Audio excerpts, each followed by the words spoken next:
Hackers ने Bangladesh national bank से $1 अरब चुराने का एक ऐसा परफेक्ट प्लान बना लिया था कि अब उन्हें दुनिया का मजबूत से मजबूत सिक्योरिटी सिस्टम भी नहीं रोक सकता था। एक हॉलीवुड की सनसनीखेज फिल्म जैसा ड्रामा जहां दुनिया के सबसे पेचीदा साइबर अटैक का सामना होता है एक इंतहाई मामूली, बल्कि यूं कह लें कि हंसी आने वाली इंसानी गलती से।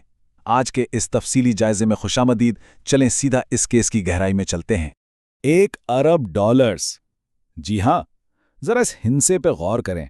ये कोई आम चोरी नहीं थी। हैकर्स की नज़र सीधी बांग्लादेश नेशनल बैंक के पूरे $1 अरब के रिजर्व पर थी, और इस बड़े नंबर से आप अंदाज़ा लगा सकते हैं कि इस साइबर हमले का स्केल कितना बड़ा और कितना खतरनाक था। लेकिन अब यहाँ एक बड़ा सवाल पैदा होता है। एक ऐसा परफेक्ट साइबर डाका जिसकी प्लानिंग में महीनों लग गए, वो महज एक हर्फ की कमी की वजह से कैसे फेल हो गया? मतलब एक तरफ इतनी जीनियस लेवल की प्लानिंग और दूसरी तरफ एक दूसरी क्लास के बच्चे जैसी स्पेलिंग मिस्टेक। हैरानकुन है ना? तो चलें सबसे पहले बात करते हैं पहले हिस्से की, यानी इब्तिदाई हैकिंग और एक सादा सी सीवी। अब हम चलते हैं जनवरी 2015 में, जब बैंक का डिजिटल किला किसी जबरदस्त ब्रूट फोर्स अटैक से नहीं बल्कि एक इंतहाई सादा सी फिशिंग ईमेल से तोड़ा गया।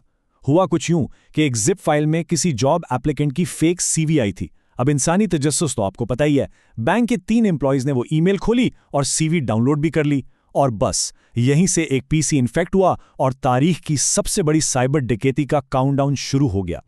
इस वायरस ने बिल्कुल एक ट्रोजन हॉर्स की तरह काम किया। उसके 3 हिस्से थे। पहले पार्ट ने बड़ी खामोशी से सिस्टम के अंदर एक चोर दरवाज़ा या बैकडोर खोला। फिर दूसरे पार्ट ने एक एन्क्रिप्टेड चैनल बना दिया ताकि अंदर की कोई भी इन्फॉर्मेशन बाहर जाए तो किसी को शक तक ना हो। और तीसरा पार्ट, जो सबसे खतरनाक था, उसने अगले पूरे 1 साल तक पासवर्ड्स, ट्रांसफर के तरीकों और बैंक की छुट्टियों के शेड्यूल की मुकम्मल जासूसी की। और अब आता है दूसरा मरहला, स्विफ्ट सिस्टम को निशाना बनाना, जिसे हम बैंकों का बैंक भी कह सकते हैं। तो पूरे 1 साल की मॉनिटरिंग के बाद हैकर्स को यह समझ आ गया कि बांग्लादेश के अरबों डॉलर्स असल में न्यूयॉर्क के फेडरल रिजर्व सिस्टम में पड़े हैं। अब सवाल यह था कि पैसे निकाले कैसे जाएं? तो देखें, दुनिया भर के बैंक्स पैसे ट्रांसफर करने के लिए एक खास इंटरनेशनल सॉफ्टवेयर इस्तेमाल करते हैं जिसे स्विफ्ट कहा जाता है। इसे आप एक तरह का इंतहाई महफूज व्हाट्सएप समझ लें, जो सिर्फ और सिर्फ नेशनल बैंक्स इस्तेमाल करते हैं रोजाना अरबों डॉलर्स इधर से उधर भेजने के लिए। अब मसला यह था कि स्विफ्ट को डायरेक्ट हैक करना तो भाई नामुमकिन था। तो हैकर्स ने बहुत ही स्मार्ट तरीका अपनाया। उन्होंने लोकल बैंक के कंप्यूटर्स पर नजर रखना शुरू कर दी। महीनों तक वो खामोशी से देखते रहे कि एम्प्लॉइज लॉग इन कैसे करते हैं, पुराने ट्रांसफर रिकॉर्ड्स कैसे दिखते हैं और बड़ी ट्रांजैक्शंस के साथ क्या क्या डिटेल्स लिखी जाती हैं। मतलब उन्होंने बैंक के मामूलात को इतनी परफेक्टली कॉपी करना सीख लिया कि सिस्टम को लगे ही ना कि कोई और इसे चला रहा है। और इन हैकर्स की दूरअंदेशी देखें जरा। इन्हें पता था कि भाई अगर $1 अरब यकमुश्त निकाले गए तो फौरन खतरे की घंटी बज जाएगी। इसलिए चोरी से ठीक 1 साल पहले मई 2015 में उन्होंने फिलीपींस के आरसीबीसी बैंक में 5 अलग अलग अकाउंट्स खुलवाए।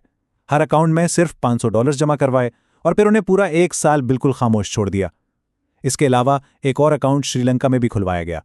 ये सब इसलिए किया गया ताकि वक्त आने पर ये बिल्कुल नॉर्मल और पुराने अकाउंट्स लगें। यहां से शुरू होता है तीसरा हिस्सा, टाइम जोन का जाल और 4 दिन की मुकम्मल खामोशी। फिर दिन आता है जुमेरात, 4 फरवरी 2016 का। हैकर्स ने बिलाखिर अपना मास्टर स्ट्रोक खेला और $951 मिलियन की ट्रांसफर रिक्वेस्ट भेज दी।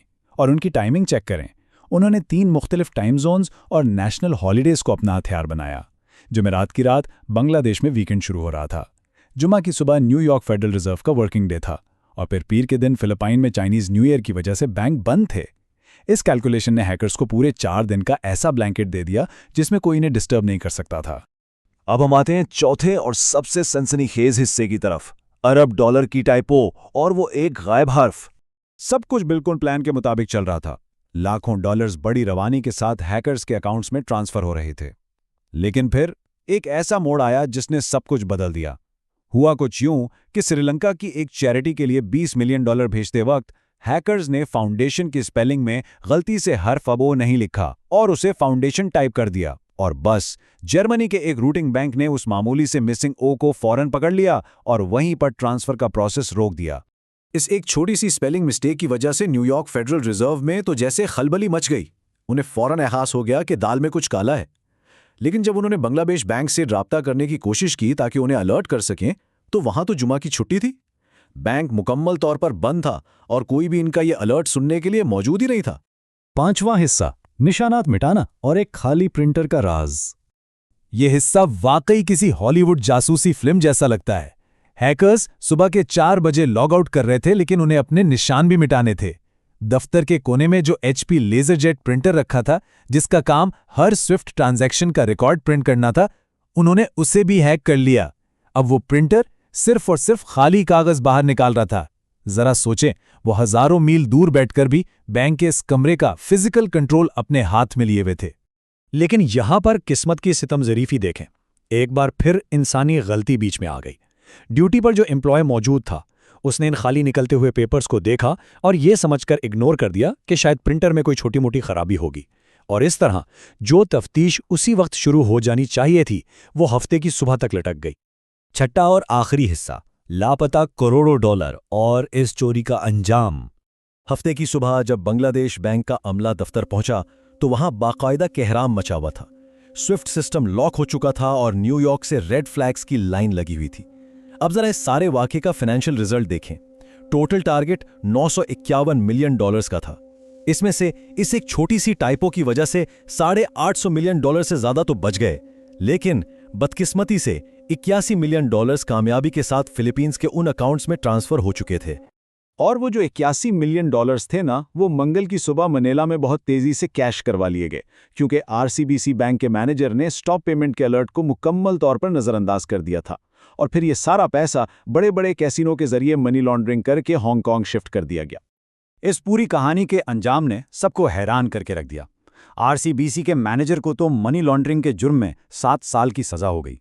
लेकिन ये जानकर आपको हैरत होगी कि आज तकरीबन 1 दहाई गुजरने के बावजूद इन मास्टरमाइंड हैकर्स की असल शनाख्त और वो $81 मिलियन दोनों आज तक एक मुअम्मा बने हुए हैं।